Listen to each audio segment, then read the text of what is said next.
I think it's about time It was about time. we have this conversation. Yeah.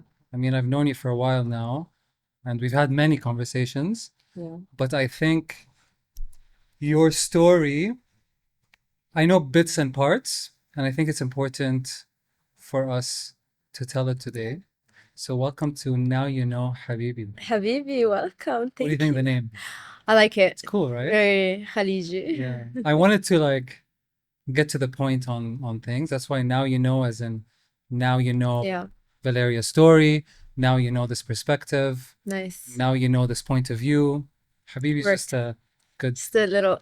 touch Yeah. to it. You always need to add your Yeah, touch. exactly. And it's been a while now that I've wanted to do something in terms of, the podcast method, and I think I've finally gave in, and you've inspired me to do so. No way. I think your story has inspired me to vision it by starting the first episode with you. I'm so honored. So I'm so glad that you're here. Thank you. There's a lot to talk about, and I'm sure there is so much you want to say and so much you want to tell your followers and your audience of how far you've come. And this is why we're here today. I actually wrote an introduction. I want to hear So it. I spent probably the last week learning bits and pieces about Valeria and Venus Karma, just to have a little bit of background of what you've done and what you've accomplished. And I think what's better than hearing it from you? So Yes. here's my introduction. Valeria, an Italian born creative who moved to Qatar as a teenager, faced language barriers, personal loss, and cultural shifts, and somehow turned all of that into fuel for building something beautiful. At just 16, from her teenage bedroom, she launched Venus Karma, a brand that blends art, emotion, and storytelling into every single piece. She's a designer, an entrepreneur, and a living example of turning passion into purpose. From honoring her grandmother's legacy to supporting artisans, she's built more than a brand. She's built an emotional connection with her community. What do you think? True that. Sums it up? 100%. I think it sums it up. You're so good at this. From knowing you and knowing what you've done, I Yeah. think this sums it up. Love it. And, I will use it in another. Right? Yes. It's like a bio thing. Cool. Thank you. I want to know, and I'm sure a lot of people that follow you for many years now want to know how it all started. So why don't you take us back, Yeah. maybe before you've even moved to Qatar, and tell us how, this journey started from the very beginning. So it's up to you to which point in your life you want to start this with, Okay. but we're here to listen. I think I'm going to start with not an easy point in my life, which was the loss of my grandmother. And I feel like that's when everything really shifted for me. And I feel like when you face death, put into perspective your life. Okay. And thank you. And I saw my mother in a very vulnerable state. I was just 14. My sister was even much younger than me. And our whole house was packed to come to Qatar. So this was when you were in Italy? Yes. Okay. I was in Italy, in Milan. My father was already here in Qatar. His passport was taken because he was still doing the documents. And at the time, they were doing that. So he couldn't come easily to Italy for any emergency. My whole house is packed in boxes. And we received the call that my grandmother has passed away. That was the point where really you can see the strength of a person. And my mother really taught me that. She showed me such a strength that I didn't think you can have in a moment where, you lose your mother. Right. So the loss of my grandmother was truly the seed that was planted in me that I wanted to do something. I wanted to take part of this story and help in a way that only I knew how to do, which was in a creative way.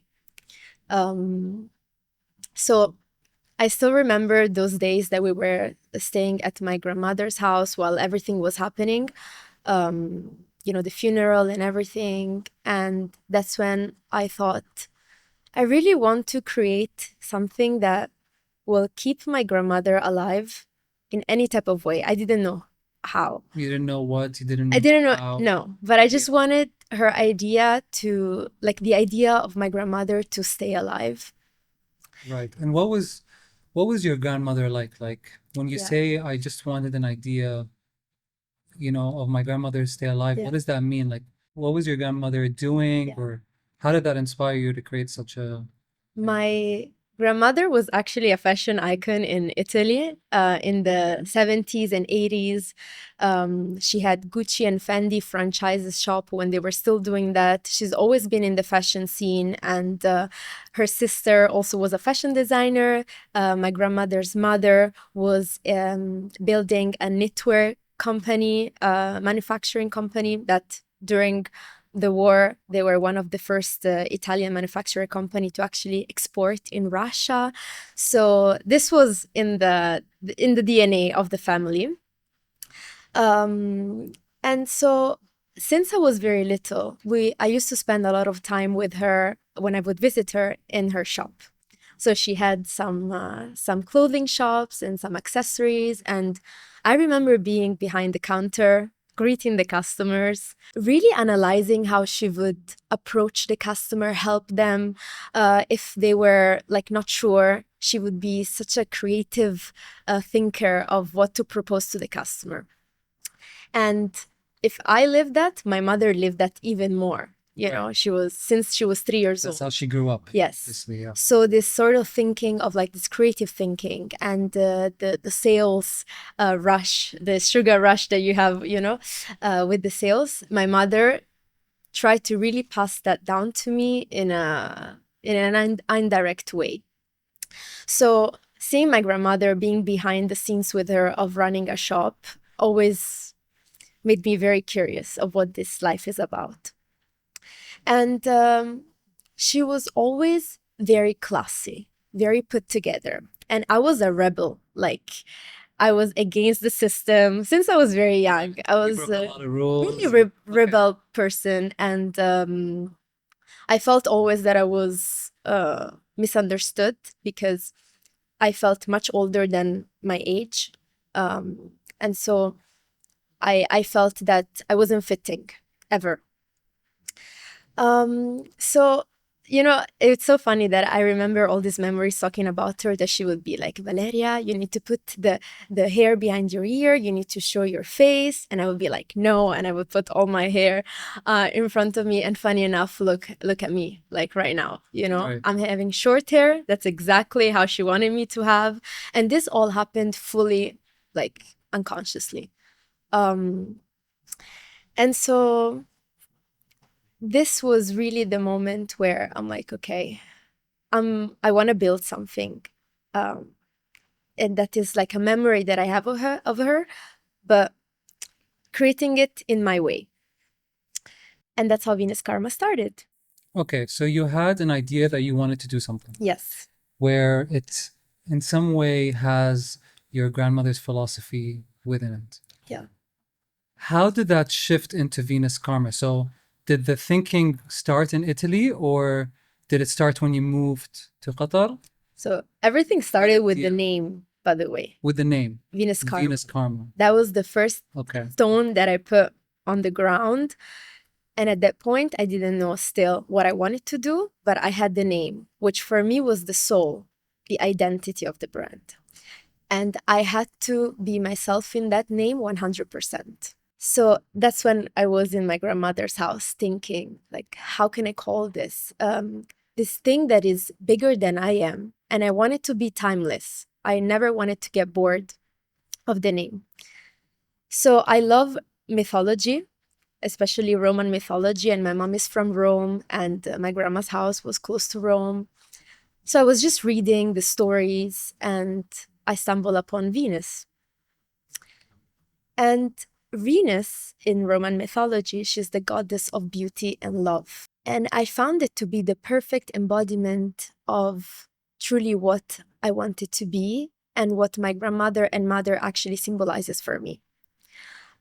This nurturing feminine energy that puts love as foundation to all that you do. So I took this and I said, I want to be this. And karma, because I really believe that whatever you put in the world comes back to you. I take that as my philosophy of life. And so Venus and karma together became really my everything. Do you get asked a lot of what the name stands Always, for? Always, always. right? I feel And like I think that's the first thing I asked you yeah, as well when we had a conversation earlier is what it stood yeah. for, and we had a brief conversation about it, and you told me, and I think that's absolutely beautiful. Thank you. So this was back in Italy. You had the name Venus Yes. Karma, and you wanted to do something with it. You still Yeah. had no idea exactly what to do, but it was mostly on the creative side. Do you think Yes. the fashion that your grandmother was in influenced that this is Yes. the route you want to take and the industry you want to be in? My first steps were into more the fashion and really seeing what she did in her history. But then, I was just 14 years old and I was going to a country that I didn't know anyone, I didn't know the language, I didn't know even where it wasn't on the map. So it was very much of a transitional moment, and I kind of like let it go. The idea was in the back of my head, Because you had this big move coming up and huge, so much going and it on. was just a couple months after. And that was because your dad Yeah, lived in Qatar during that time. my parents found a job here in Qatar, Okay. and we had to move there.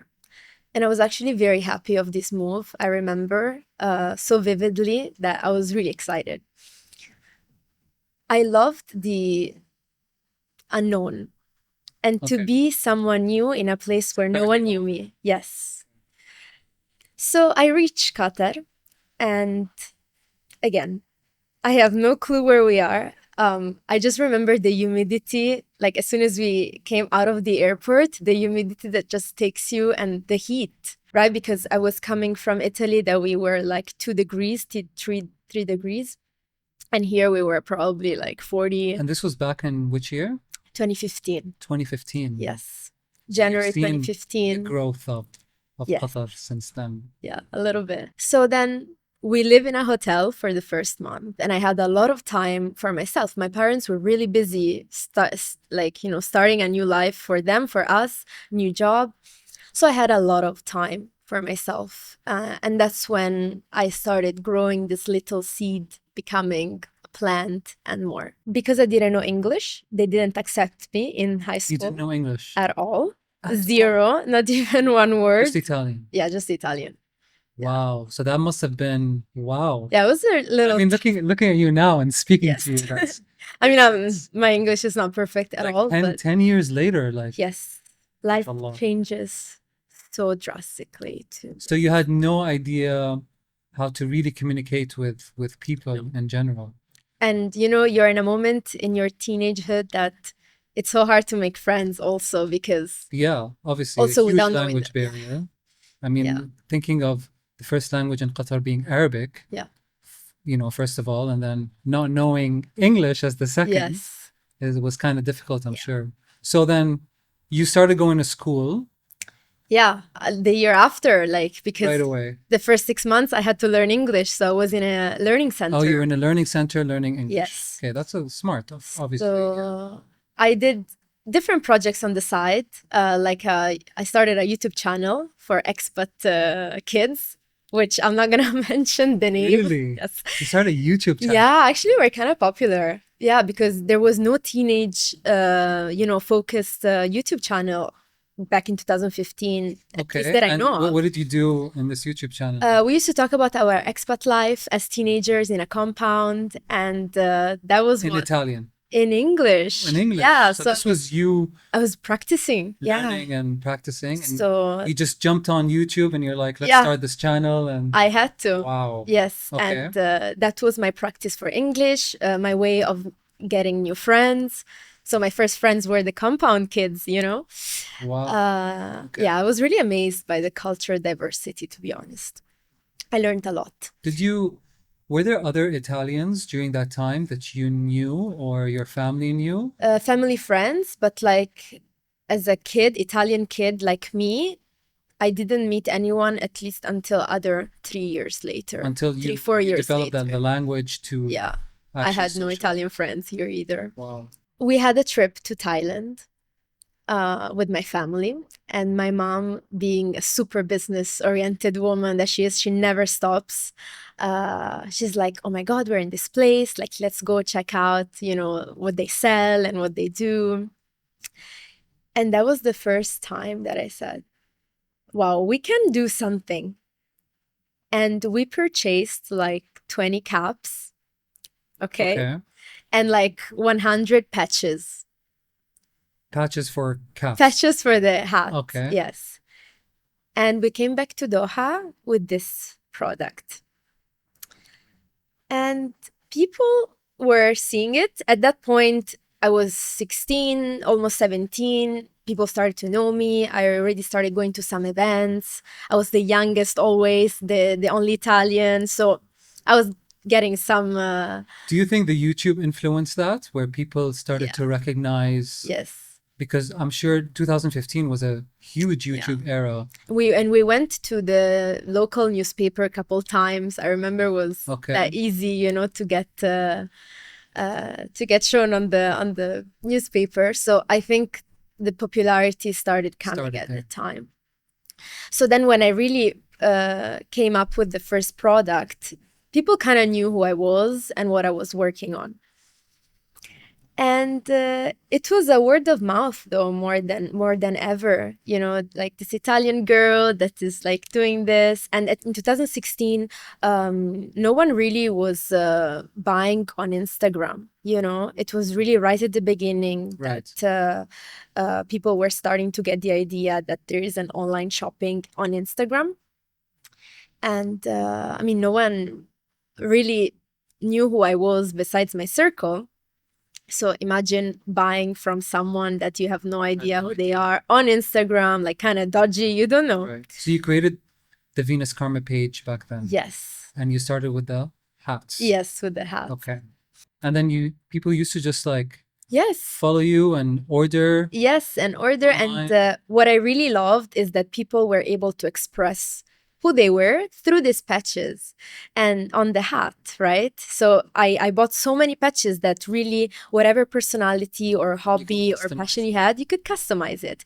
And now, 8 years later, I really came with the realization that why I started with customization is because I wanted to express who I was and my feelings and what I liked, having that language barrier.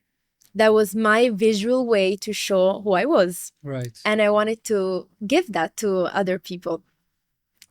And then Venus Karma, alhamdulillah, always grew extremely organically. So, it was a very tiny investment that we did. Hats, and then yes, that when I say why my grandma is so important is because as a granddaughter, the insurance of the car, that hit my grandmother, had to pay back some compensation. This is how it works in Italy. And so as the granddaughter, I got like super small amount, which of course doesn't mean anything to what we faced. But that was literally my grandmother's life that I put into the soul of the brand. Business. Right.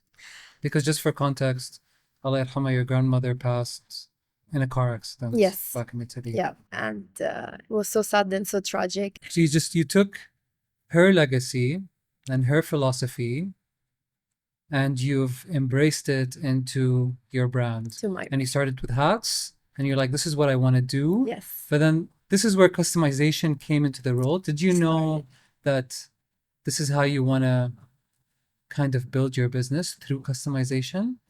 Did it hit you there? Because I know that Venus Karma, at least, when I came to Doha and I heard about your business, the first thing that came to mind is that this is a customization business. So I can purchase a t-shirt or a hoodie and I can customize anything I want in it. And was that the direction you had earlier with the hats.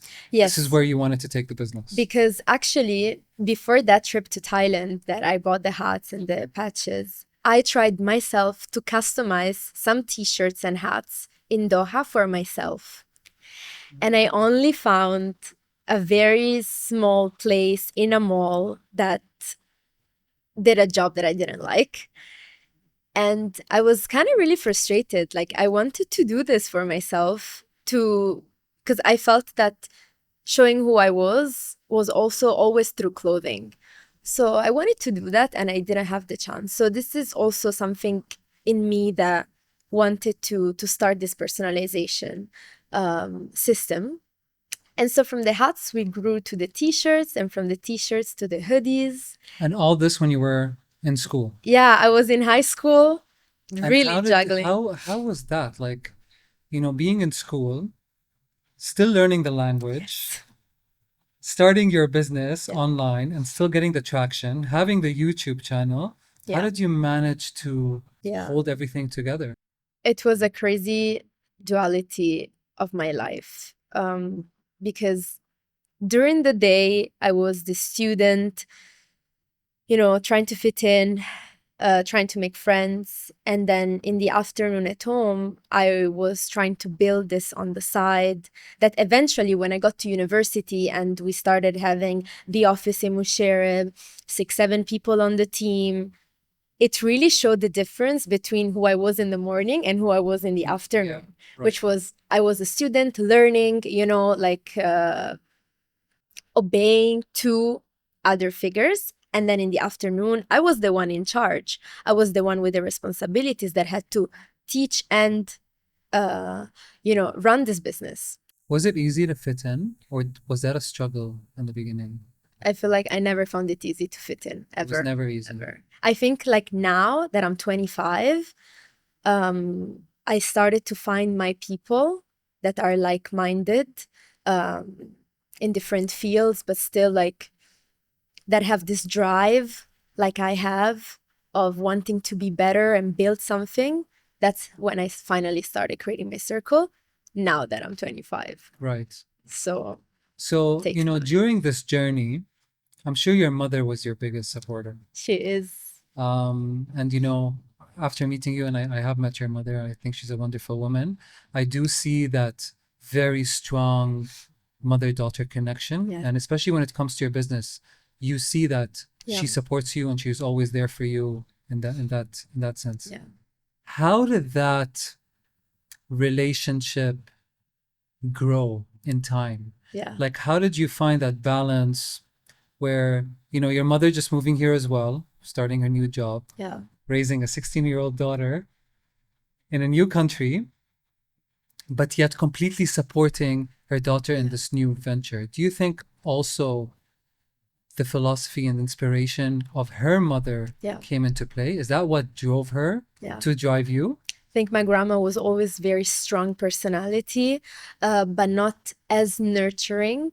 And so my mother also wanted to break that circle, that circle of, being there fully 100%, because my grandma was really involved in her business full Right. time. And my mother, she was truly, and she still is every single day, my support system. And she's the reason why I think Venus Karma, it is what it is now.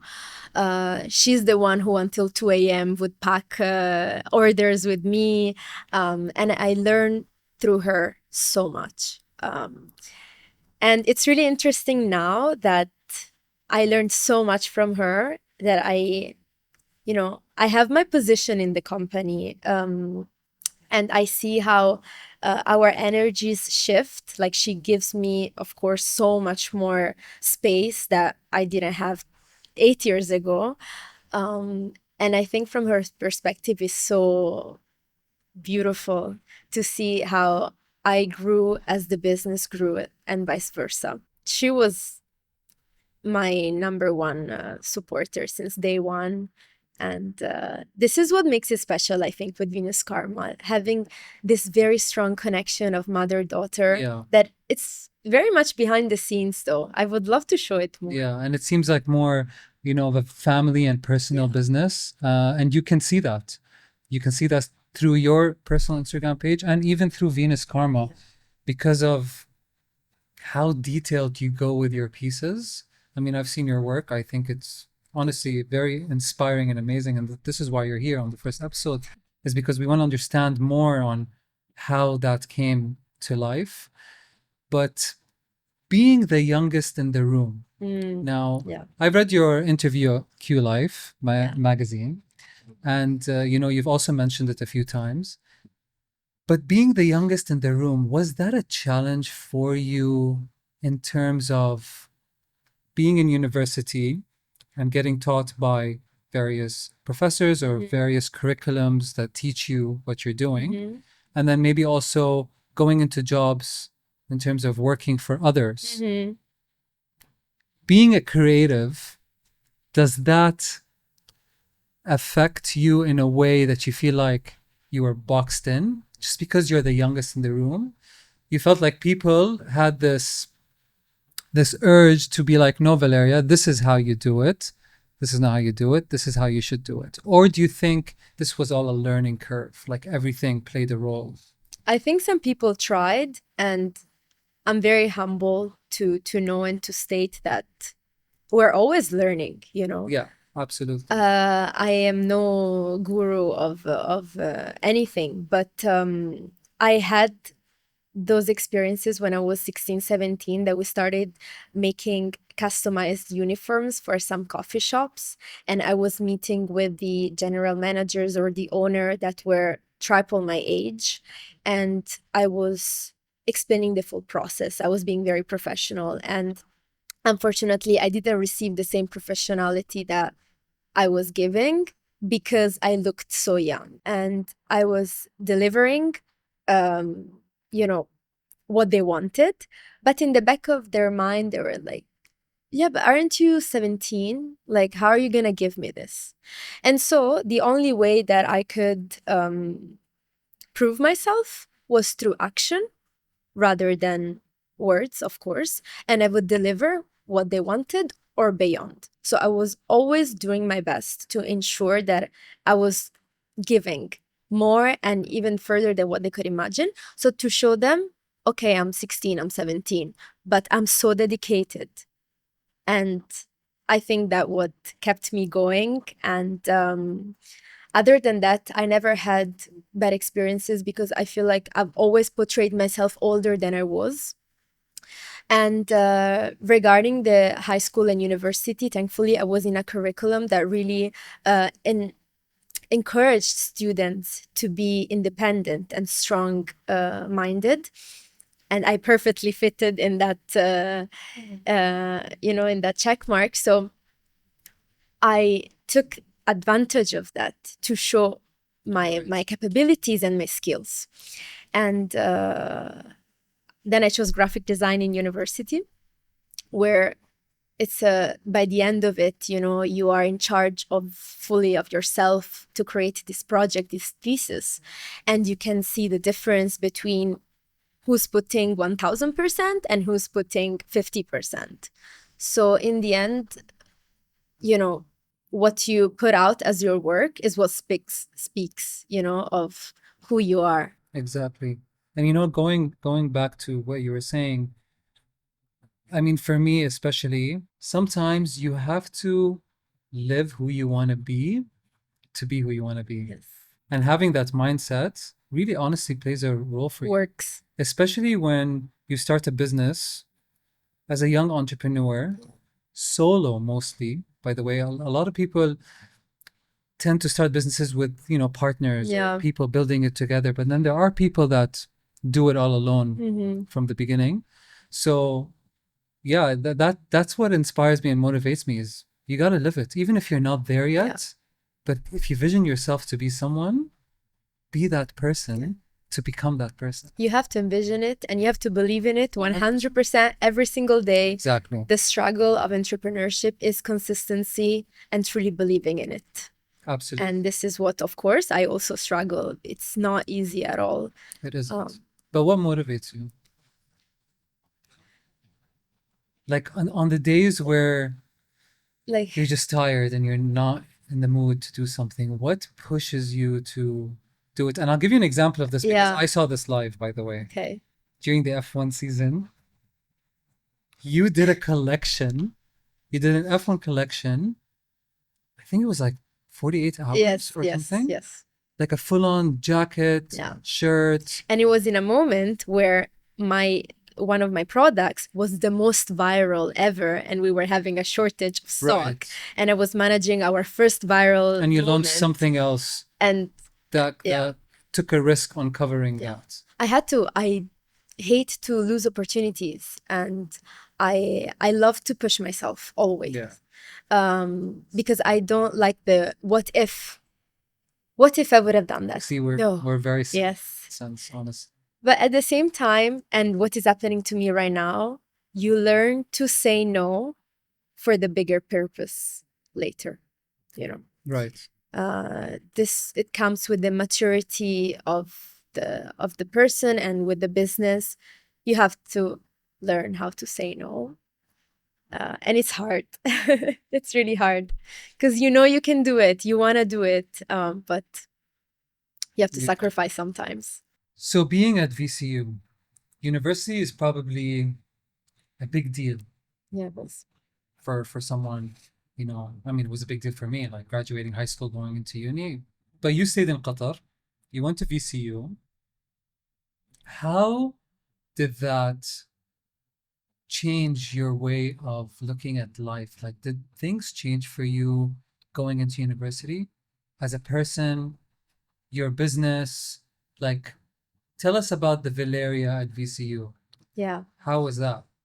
VCU, it's a very beautiful memory that I have. If I could go back, to visit, I'm really trying, and I really try to keep in touch with the amazing professors that I had. And I'm so glad that I chose the path of graphic design, which really gave me a 360-degree perspective on how to even incorporate design in my business. So this is what I wanted right out of it when I decided which university to go, was to take advantage from each side and create something great on both sides. I feel like your business does play a huge role when it comes to designing because Yes. that's how every idea and piece and collection starts, Yes. right? It's you designing 100%. what you want to launch. But I also wanted to not be defined by my business at all times. And I decided to explore more of a personal journey for myself in university.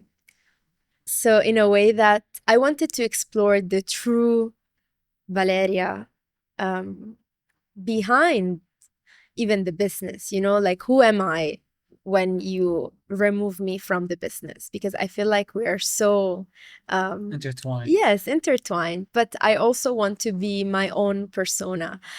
And I'm a very romantic, very melancholic person when it comes to art and poems and just crafting my designs as Valeria, not as Venus Karma.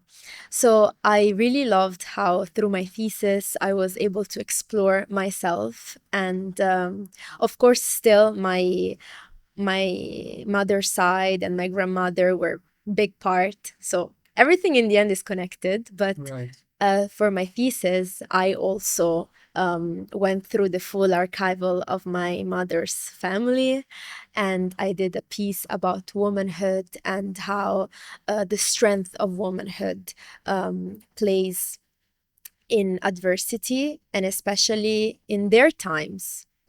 In the starting from the 1930s and 40s, where my grandma was born, that these women, at least in my family, they really wanted to be someone.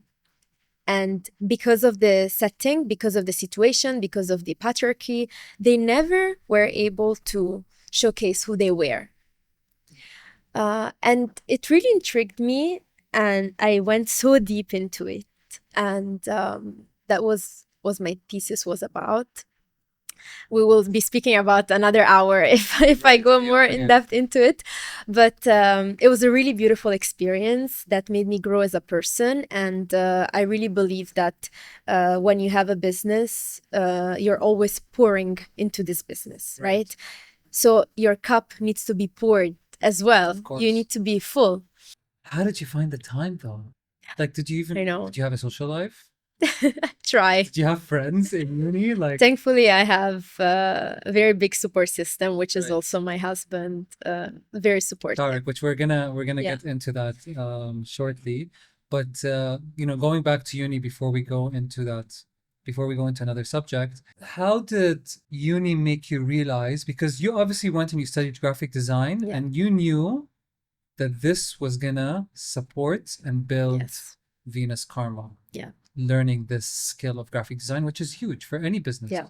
Like, I don't really know graphic design, but I understand design. Yeah. In a creative industry, You do. design is everything. And you used your university time to gain that experience to adapt it to your business. Yeah.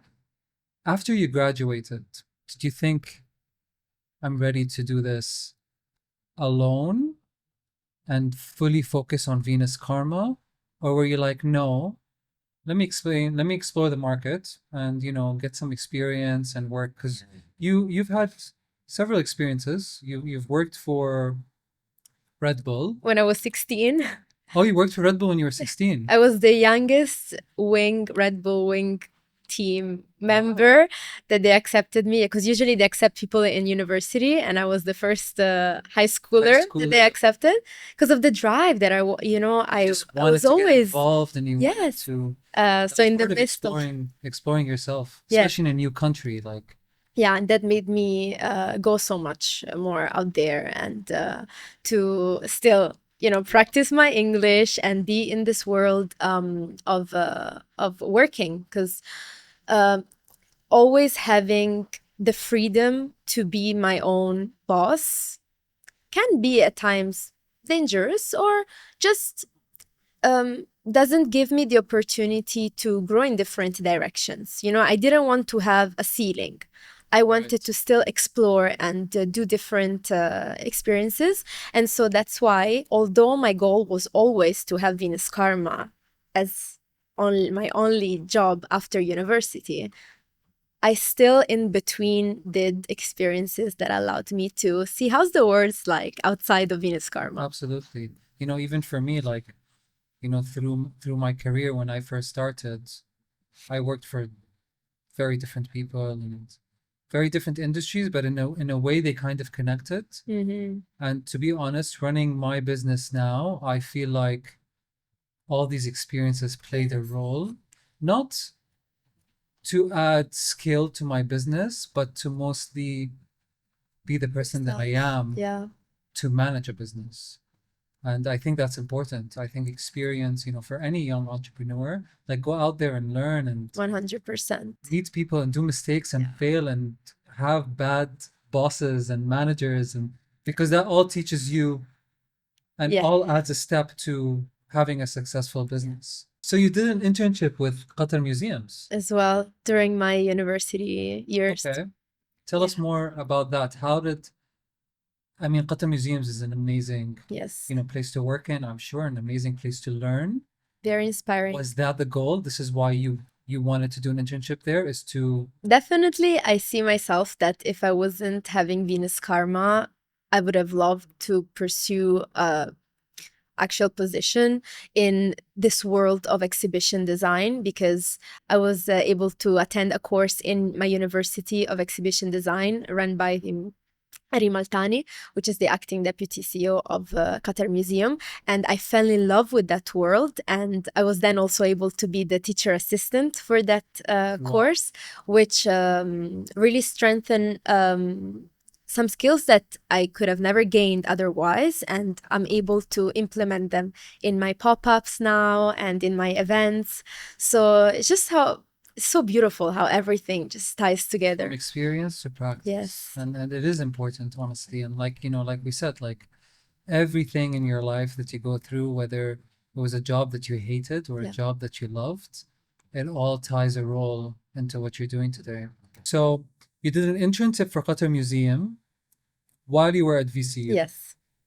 And then you worked for Dragons of Walton Street as well, which is, I believe, your mother's. Yes, my mom is the CEO of this company. Okay. It's a London-based, now Dubai-based luxury children furniture company, and they needed a graphic designer, and so I chipped in a little bit. But in the back of my mind, I always had Venus Karma. I had to pour my energy into this project that I've been working on since I was 16. Like, now was my time to shine, to be full time.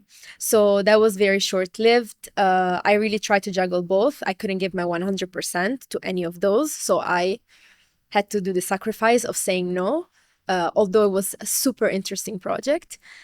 And so I began my full-time entrepreneurship. Some people are surprised, by the way. They say, "Oh, this is your full-time?" Yes. Yeah. And I love it. I mean, if you have a business and you're passionate about it, Yeah. it has to be your full time more than, I agree. what are you doing? But, I still love though how you, even though you had Venus Karma and you had this vision of making it what you want it to be, you still went and took experiences where you wanted to take experiences. And, that tells a lot about a person like that. You're an opportunist, but at the same time, you still had your backbone vision, but you're like, I want to learn this, and then I want to learn this. Yeah. But sure, I'll help you because I just want to get involved a bit. Yes. And that's very, very cool, honestly. So you went in full-time Venus Karma. How was that? Like, were you alone? Like, were you solo as an entrepreneur at that time? Did you have a team? I had my team throughout. From the beginning. From when I was 21, I had a team that I had to manage, and that was always the hardest part of the business. Were they part-time, full-time? Some full-time, some part-time. And now it's the time where we have a strong team that I can say that I can rely on. And they really understand the vision and they're highly acting on it, which makes it easier on my mind that I'm not alone. Right. So this is the first time that I'm like, okay, I'm actually not fully alone. And when this project, you feel like it's evolving even bigger than you are, you need a strong team. And I fully believe in collaboration and in working together with like-minded people. I love the synergy of people that understand the vision together.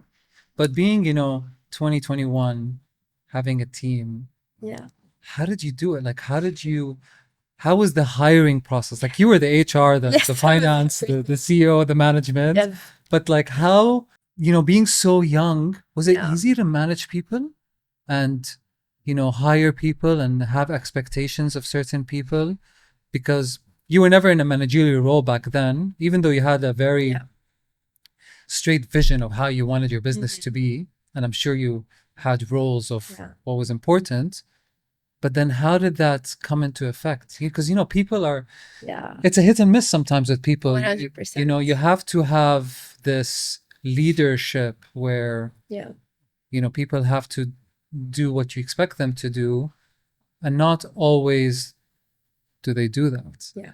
So how did that play a role being so young? I think the biggest adversity was that I had to hire people older than me.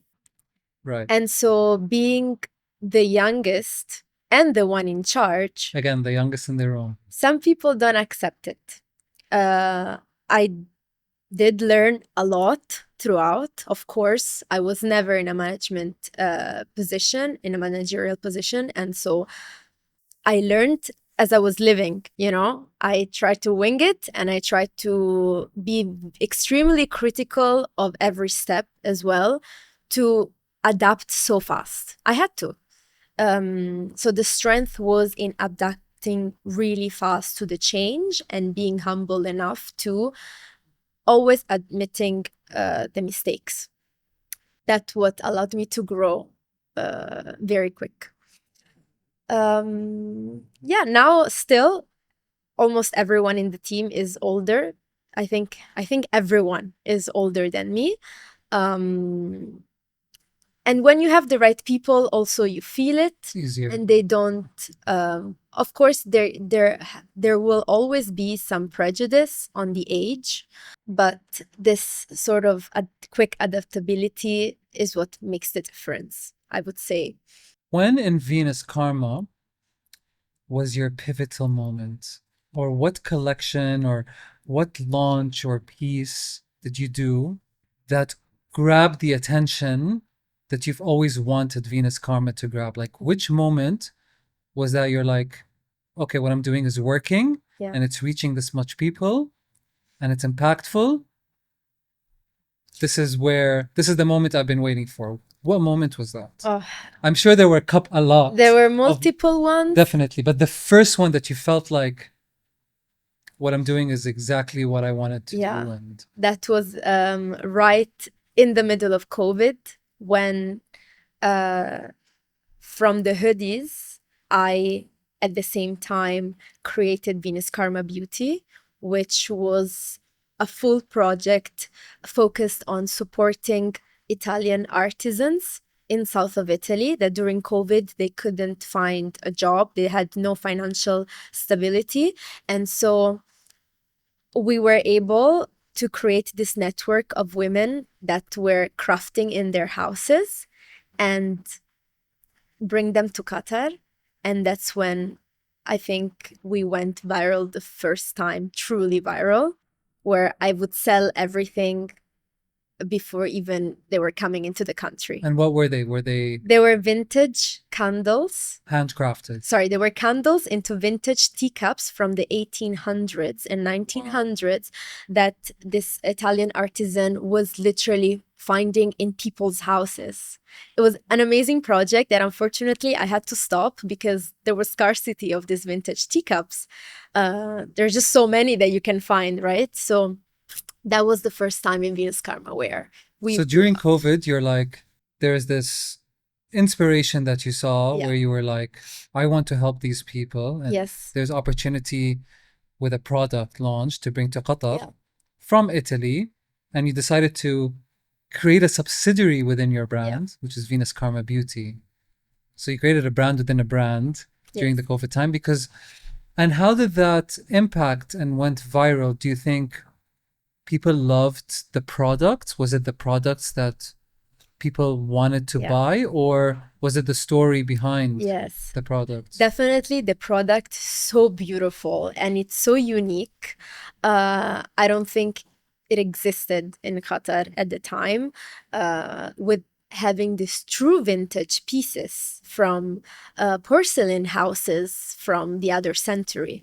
So people were fascinated about the idea and of course how I was portraying the product on social media and how I was delivering the story as well, because it's such a beautiful journey that these teacups go through from the 1800 to then our hands. I was so amazed by that. And that was the first moment. And that spiked the Venus Karma brand as a whole.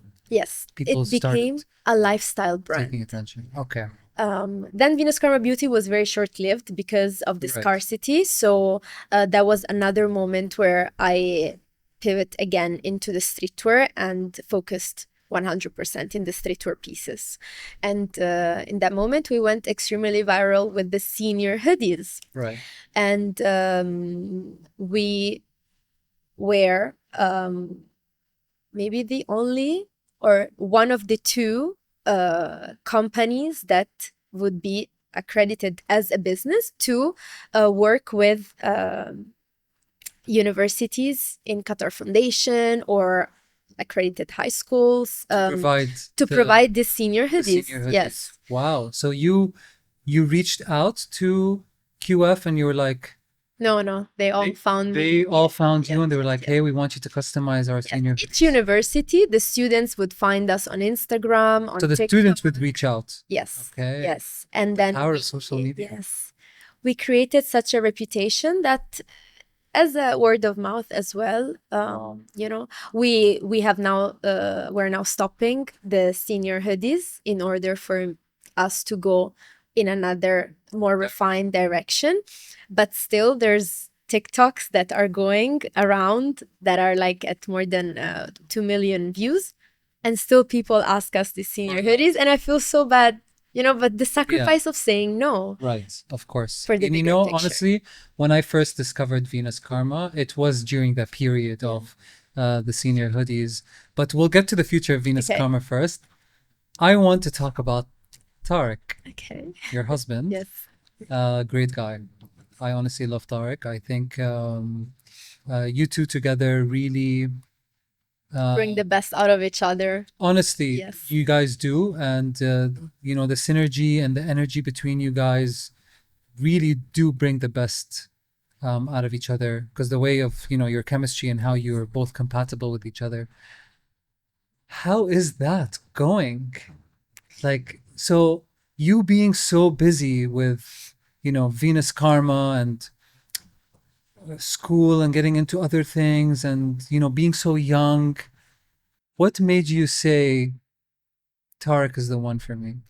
Okay, I'm very emotional when it comes to this, but I was fairly young when I met Tarek, and he was my neighbor. That's how we met. And so it was a time also that my parents were leaving the country, so it was a very vulnerable moment, and I was in university and juggling the brand, and you know, I feel like what really works is that he's a very supportive person and a really kind soul that understands the beauty of art and the sacrifice also that someone has to put in a business. So he truly sees my vision and he supports it unconditionally.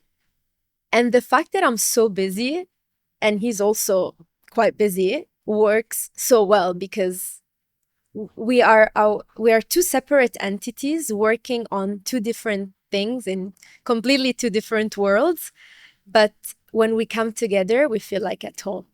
Right. So that's the most beautiful thing. Do you and Tariq like swap creative insights? Like, is there a brainstorming session at home? Do you Yeah. pitch stuff to him? Like, hey, like, what do you think If of he was this? here, he would say that he gives me so many creative ideas that I Okay. never pursue. So he's always nagging me like, He tries to pitch yes, to you, like, you and should do this, you should do and they're that. so smart. I need to implement them, but you Right. know, when the time is right.